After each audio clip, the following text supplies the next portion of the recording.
سلام على عباده الذين اصطفى أما بعد فأعوذ بالله من الشيطان الرجيم بسم الله الرحمن الرحيم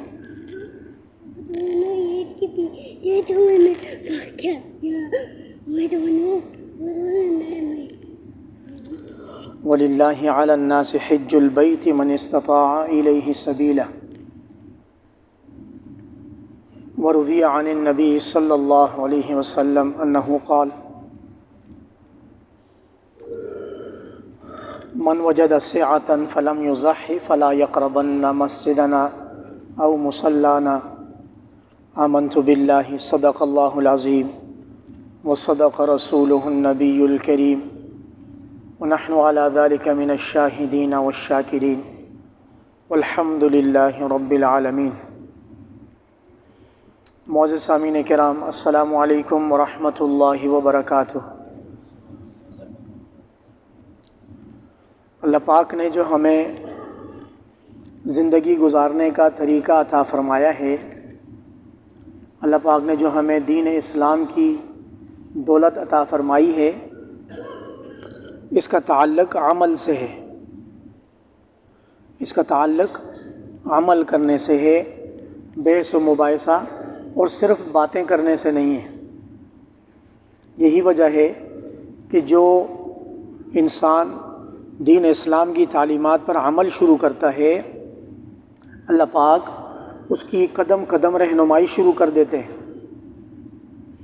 اور جتنے بھی آسانی سے عمل کرنے والے اعمال ہیں وہ تو ادا ہو جاتے ہیں، دیگر وہ اعمال جن میں بسا اوقات اختلاف نظر آتا ہے، اللہ پاک ان کی ادائیگی بھی آسان فرما دیتے ہیں۔ یہ ہے عمل کرنے کی برکت۔ بظاہر اگر کوئی متکلم ہو، بات کرنے والا ہو، اور وہ باتوں میں دین اسلام کی باتوں کو سلجھانے کی کوشش کرے تو وہ خود باتوں میں الجھ جاتا ہے۔ نتیجہ یہ نکلتا ہے کہ وہ عمل کرنے والی چیزوں سے بھی دور ہو جاتا ہے۔ اس کی نسبت ایک عام مسلمان، ایک عام انسان جب وہ دین کی متفق چیزوں پر عمل کرنا شروع کر دیتا ہے تو قدم قدم اللہ پاک اس کے لیے سارے اعمال کو آسان کر دیتا ہے۔ گزشتہ کل ہم نے عید کی نماز ادا کی، اس کے بعد قربانی کی۔ یہ موقع، یہ مہینہ ذوالحجہ کا مہینہ ہے، اور ذوالحجہ کے مہینے میں چند الفاظ عام طور پر سننے کو ملتے ہیں۔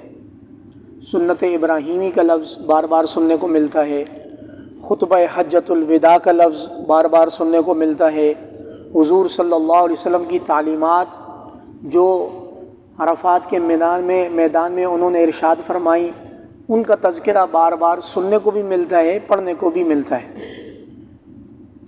لیکن اگر آپ وہ دیکھیں، نبی کریم صلی اللہ علیہ وسلم نے 1.25 لاکھ صحابہ کرام کے ساتھ وہاں جو عمل انجام دیا وہ باتیں کرنے سے زیادہ پریکٹیکلی تھا، عملی طور پر تھا۔ آپ یہ دیکھیں کہ 26 ذوالقعدہ کو سن 10 ہجری، عمر مبارک 62 سال، 26 ذوالقعدہ کو نبی کریم صلی اللہ علیہ وسلم نے اپنے ساتھ 1.25 لاکھ صحابہ کرام کا مجمع لیا، اور اس کے ساتھ ساتھ اطراف مکہ کے لوگوں کو، سرداران کو پیغام بھیجا کہ اس دفعہ حضور پرنور صلی اللہ علیہ وسلم خود حج کرنے کے لیے تشریف لا رہے ہیں۔ چنانچہ یہ آواز لگنی تھی تو مکہ مکرمہ کے گرد و نواح میں جتنے بھی قبائل تھے، ان کے سرداران، وہ قبائل، وہ سب کے سب جوگ در جوگ جمع ہو گئے۔ تو اب نبی کریم صلی اللہ علیہ وسلم نے مدینہ منورہ سے چند میل کے فاصلے پر ذوالحلیفہ کے مقام پر رات گزاری۔ صبح اٹھ کر غسل کیا، احرام کی چادریں پہنی، نیت کی، 2 رکعت احرام کے ادا کیے، اور وہاں سے عمل شروع کر دیا۔ یہ بات ہے، وہاں سے حج کا عمل، عمرے کا عمل، احرام کا عمل شروع کر دیا۔ 8 دن مسلسل سفر رہا، پھر وادی فاطمہ پہنچے، وہاں پر نبی کریم صلی اللہ علیہ وسلم نے غسل کیا۔ یہ 4 ذوالحجہ تھی۔ 26 ذوالحجہ کو ذوالحلیفہ مدینہ منورہ سے روانہ ہوئے، اور 4 ذوالحجہ کو وادی فاطمہ پہنچے۔ وہاں سے پھر نبی کریم صلی اللہ علیہ وسلم نے اپنے سفر کا آغاز کیا۔ غالباً 6 ذی الحجہ کو بیت اللہ شریف پر نگاہ پڑی، حضور صلی اللہ علیہ وسلم نے دعا کی، اللہم زد ھذا البیت شرفا و تکریما، یا اللہ اس گھر کی عزت اور اس کے شرف میں اضافہ فرما۔ نبی کریم صلی اللہ علیہ وسلم نے طواف کیا، طواف کے پہلے 3 چکروں میں رمل کیا اور آخری 4 چکر نارمل انداز میں ادا کیے۔ رمل کا مطلب یہ ہے کہ جب آپ یہ کندھا دکھاتے ہیں احرام میں تو اس کو اکڑا کر چلتے ہیں۔ تو نبی کریم صلی اللہ علیہ وسلم نے اس وقت تک جو لوگ ایمان نہیں لائے تھے، مشرکین مکہ نے طنز کیا کہ یہ ہمارے کزن، ہمارے چچا کے لڑکے یہ گئے تھے مکہ سے مدینہ، وہاں سبزیاں اور پھل کھا کر یہ کمزور ہو گئے، اب ان میں جان نہیں رہی۔ یہ قبیلے والے ایک دوسرے کو تانا دیتے ہیں، جیسے گاؤں گوٹھوں میں بھی تانا دیا جاتا ہے۔ تو یہ نارمل سی بات تھی، انہوں نے تانا دیا۔ نبی کریم صلی اللہ علیہ وسلم نے صحابہ سے ارشاد فرمایا، ہم 3 چکر رمل کریں گے۔ رمل کا نام بھاگنا نہیں ہے۔ آج کل آپ مطاف میں دیکھیں، ابھی بھی اگر ہم اس کو آن کریں تو آپ کو بہت سارے سادہ لوگ حاجی بھاگتے ہوئے نظر آئیں۔ بھاگنا تو قدر مقدار میں سعی کے درمیان وہ جو گرین پٹی لگی ہوئی ہے جس کو میلین اخضرین بولتے ہیں، وہاں پر سیدہ ہاجرہ علیہ السلام بھاگی تھی۔ بچہ دور تھا اسماعیل علیہ السلام، تو ایک ٹیلے سے اتر کے دوسرے ٹیلے کے درمیان کی وادی میں وہ صاحبزادہ نبی زادہ جناب اسماعیل علیہ السلام نگاہوں سے گم ہو رہے تھے، تو وہ بھاگی تاکہ لوگوں پر بھی نگاہ پڑ جائے، اگر ہوں تو بچے کو بھی کوئی چیز کھا نہ لے۔ وہ ادا اللہ پاک کو اتنی پسند آئی ہے کہ آج امت محمدیہ کا فرد بھی وہاں بھاگتا ہے اور وہاں قدر تیز چلنا مطلوب ہے۔ اور اس میلین اخضرین کی دعا ہے، رب اغفر وارحم انک انت الاعز الاکرم۔ اللہ پاک آپ کو لے جائیں تو یہ دعا وہاں پڑھنی۔ لیکن جو مطاف میں بھاگتے ہیں، یہ میری گمان کے مطابق یہ ناسمجھی ہے۔ مطاف میں جو رمل ہے وہ یہ کندھا دکھانا تھا کفار کو کہ آپ نے ہمیں تانا دیا ہے کہ ہم مدینہ منورہ میں لاغر اور کمزور ہو گئے ہیں، یہ لو ہمارا کندھا دیکھو، ہم 1.25 لاکھ کا مجمع لے کر آئے ہیں، کوئی مائی کا لال ہے تو آئے مقابلے میں۔ اور حالت یہ تھی کہ ہر بندے کو اپنی جان کے لالے پڑے ہوئے تھے جو اس وقت بھی ایمان نہیں لائے تھے۔ تو وہ نبی کریم صلی اللہ علیہ وسلم نے رمل کیا، اکڑ کر چلے، یہ والا بایاں کندھا نہیں ہلایا، دایاں کندھا جو ننگا ہوتا ہے اس کو ایسے اکڑا کر چلے کہ اب بھی اگر کسی کافر میں سرکشی باقی ہے تو ہمارا روب اور دبدبہ دیکھ لے۔ اللہ پاک نے ہمیں قوت بھی عطا فرمائی ہے، اللہ پاک نے ہمیں ایمانی جذبہ بھی عطا فرمایا۔ اس کے بعد نبی کریم صلی اللہ علیہ وسلم نے طواف کے 7 چکر مکمل کیے، مقام ابراہیم پر 2 رکعت ادا کیے، خوب بھر کے زمزم پیا، سعی کے 7 چکر لگائے۔ اس کے بعد فرمایا جو بندہ اپنا قربانی کا جانور ساتھ لایا ہے وہ احرام نہ کھولے، اور جو اپنا قربانی کا جانور ساتھ نہیں لایا وہ حلق کر کے احرام کھول لے۔ 6 ذی الحجہ کو اس طرح کا عمل ہوا۔ جناب علی مرتضیٰ رضی اللہ تعالیٰ عنہ اس موقع پر یمن سے تمام مسلمانوں کے قافلے ساتھ میں حضور کی قربانی کے 100 اونٹ لے کر حاضر ہو گئے۔ ٹھیک ہو گیا؟ یہاں پر ان کا بھی اجتماع ہوا۔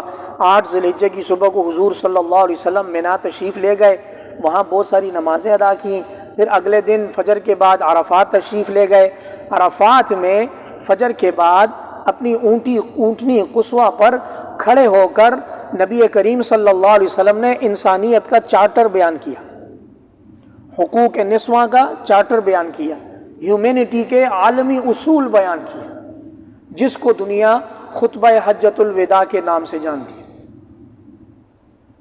اگر کوئی مسلمان اپنی تاریخ سے ناواقف ہے تو وہ دائیں بائیں تعلیمات لینے کے لیے جائے گا کہ یورپ کیا کہتا ہے، آسٹریلیا والے کیا کہتے ہیں، دیگر روشن خیال کیا کہتے ہیں۔ اگر مسلمان اپنی دینی تعلیمات کا مطالعہ کرے، نبی کریم صلی اللہ علیہ وسلم کی زندگی کو ٹٹولے، نبی کریم صلی اللہ علیہ وسلم کی زندگی کے اندر سے جواہر اور ہیرے جواہرات نکالنے کی کوشش کرے، تو آج سے 1444 سال پہلے اس عرفات کے میدان پر اونٹنی کی پشت پر نبی کریم صلی اللہ علیہ وسلم کے الفاظ مبارک سونے کے پانی سے لکھنے کے برابر ہیں۔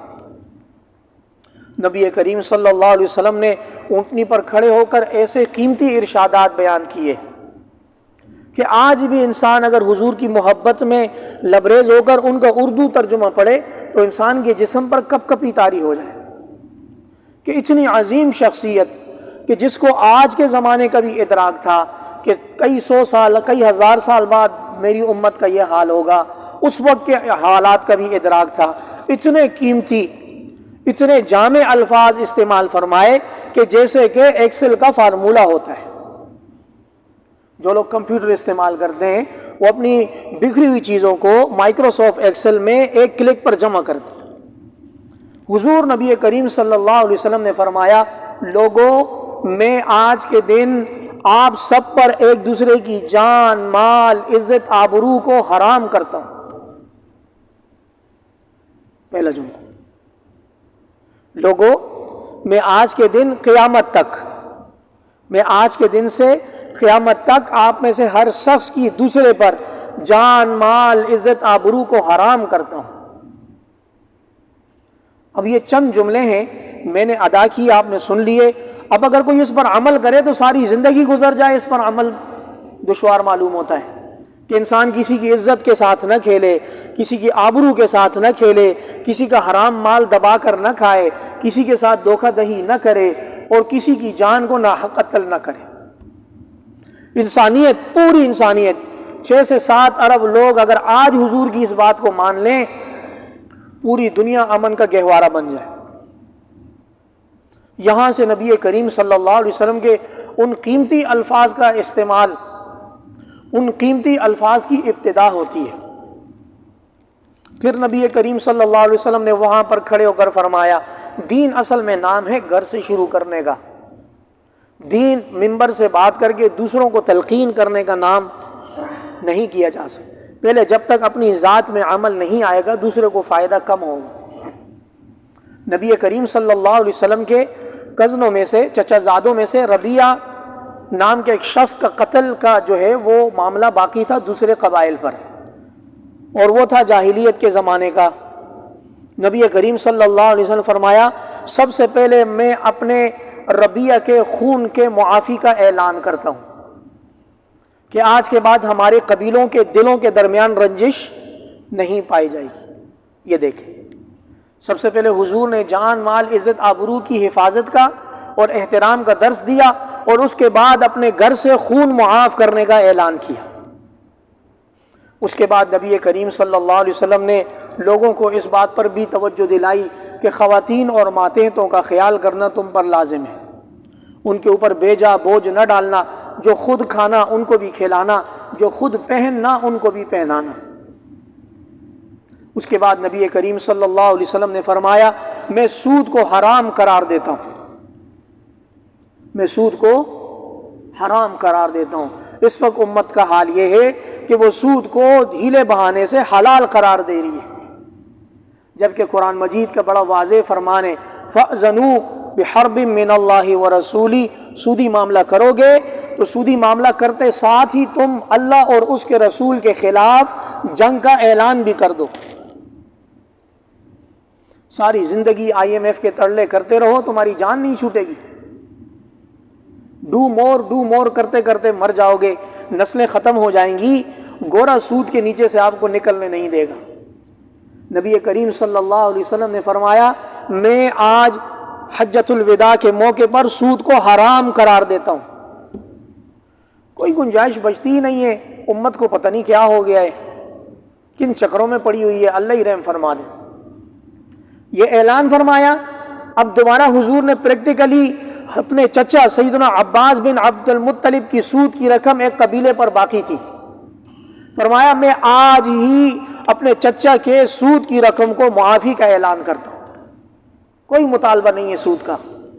اور یاد رکھنا، جاہلیت کی تمام رسمیں، جاہلیت کی تمام رسوم، جاہلیت کی تمام ظلم اور بربریت میرے قدم کے نیچے ہیں۔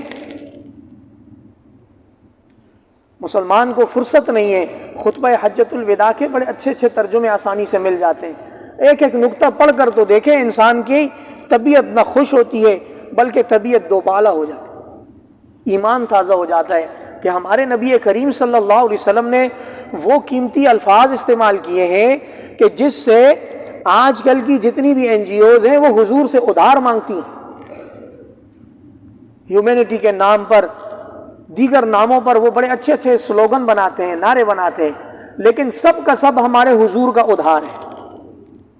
المیہ اور افسوس یہ ہے کہ حضور کے امتی نے اس طرف توجہ ہی نہیں کی۔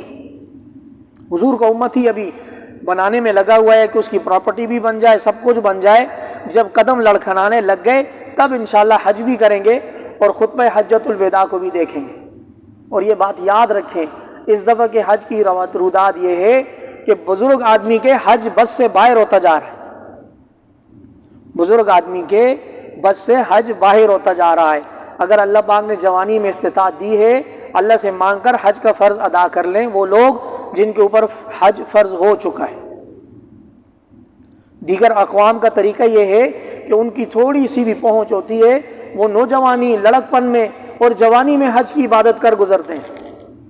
بر صغیر کا مسلمان اور خاص طور پہ پاکستان کا مسلمان وہ دنیا کی رنگ رلیوں سے فارغ ہو کر آخر میں جب جان نہیں بچتی وہ پھر کہتے ہیں حج پہ جاتا ہوں یا پینشن لے کر حج پہ جاتا ہوں۔ غرض یہ کہ وہاں جا کر آگہی نہ ہونے کی وجہ سے، بوڑھا ہونے کی وجہ سے، پیران ساری کی وجہ سے وہ وہاں خوار ہوتا ہے۔ حج نام ہے مشقت والی عبادت کا، حج کوئی پکنک سپاٹ نہیں ہے۔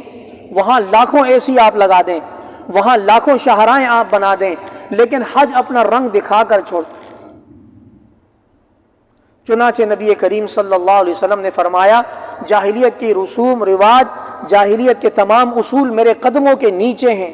مطلب اس کا یہ ہے کہ میں 1.25 لاکھ صحابہ کے مجمع میں بیٹھا ہوا ہوں، کسی بھی جاہلیت کی اگر کسی بھی روایت کو میں قائم کرنا چاہوں تو ابھی کر سکتا ہوں، لیکن میں مجموعی طور پر ان تمام روایات کا خاتمہ کرتا ہوں۔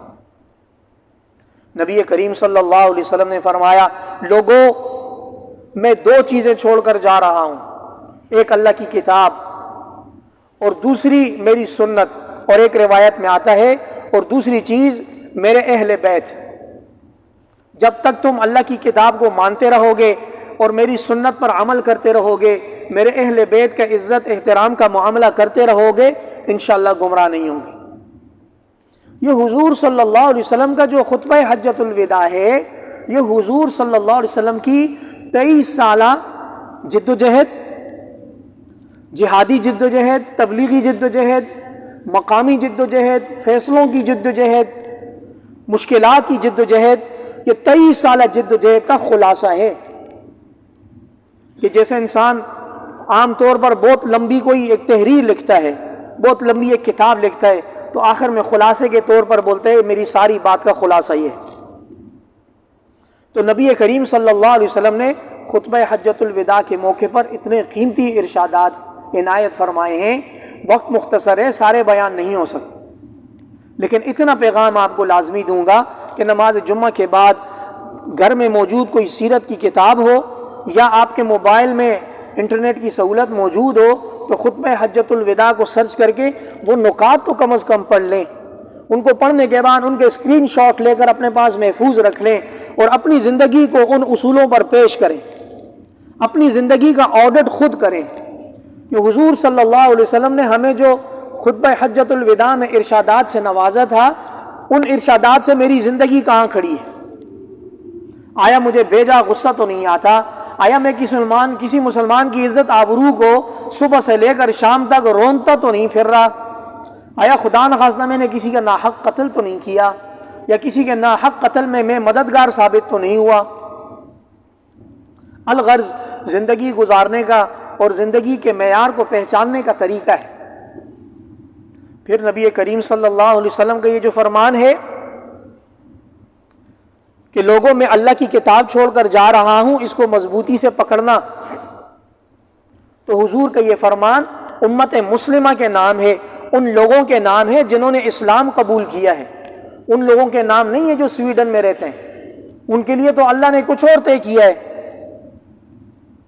آئے دن یورپ سے کوئی نہ کوئی ایسی دل خراش آواز اٹھتی ہے کہ جس سے مسلمانوں کے کلیجے زخمی ہو جاتے ہیں، اور زخمی ہونے بھی چاہیے کہ اگر اس طرح بھی نہیں ہوگا تو پھر ایمان باقی نہیں رہے گا، کہ دل سے برا ماننا یہ ایمان کا آخری درجہ ہے، کہ اگر کوئی برائی ہو اس کو انسان ہاتھ سے نہ روک سکے، زبان سے اس کا برا بلا نہ بہہ سکے، اگر دل میں بھی برا خیال نہ ہے اس کے بارے میں، وَذَلِكَ أَضْعَفُ الْإِيمَانِ، ایمان کے نچلے درجوں سے بھی نیچے چلا جائے گا۔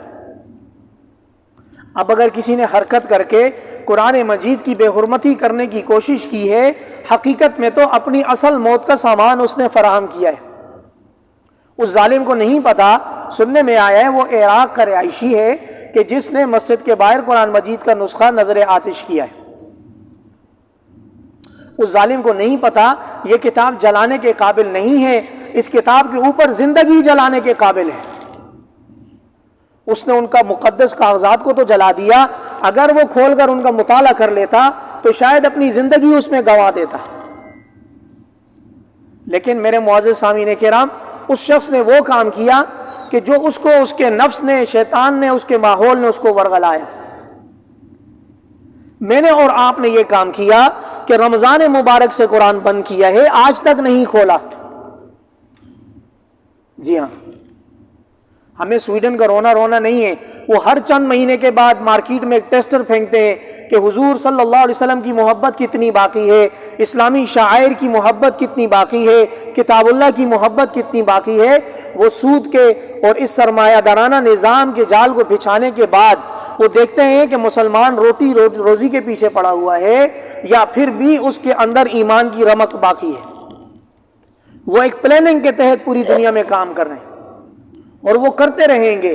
المیہ اور رونا یہ ہے کہ رمضان مبارک میں عید سے پہلے جو قرآن بند کیا تھا وہ امت مسلمہ نے آج تک دوبارہ کھولا نہیں ہے، کیونکہ اگلا رمضان ابھی فاصلے پر ہے۔ وہ لوگ جو کرتے ہیں کرتے رہیں، ہمارا اس برے واقعے کے بعد ہمارا رد عمل یہ ہونا چاہیے کہ ہماری زبان اور ہمارا دل رنجیدہ ہونا چاہیے، دل افسردہ ہو، اور زبان سے جہاں جہاں آپ کام کرتے ہیں، میں یہاں مسجد میں ہوتا ہوں، میں ممبر سے اظہار کر رہا ہوں، آپ کی جہاں جہاں مصروفیت ہے، آپ کسی کے ماتحت ہیں یا آپ کے کوئی ماتحت ہے، وہاں کم از کم آپ زبان سے اظہار کر دیں کہ قرآن مجید کے نسخے کو نظر آتش کیا گیا ہے۔ یار یہ بہت بری حرکت ہے اور بڑا دل رنجیدہ ہے، لیکن اس کے ساتھ جو زیادہ کرنے کا کام ہے وہ یہ ہے کہ اپنے حلقہ احباب میں پوچھا جائے، یار اس بدبخت نے قرآن مجید کے نسخے کو نظر آتش کیا ہے، آپ نے صبح تلاوت کتنی کی ہے؟ جب ہم ہی اپنی کتاب کی قدر نہیں کریں گے تو دوسروں کو اس کتاب پر جرأت مندی کا موقع ملے گا۔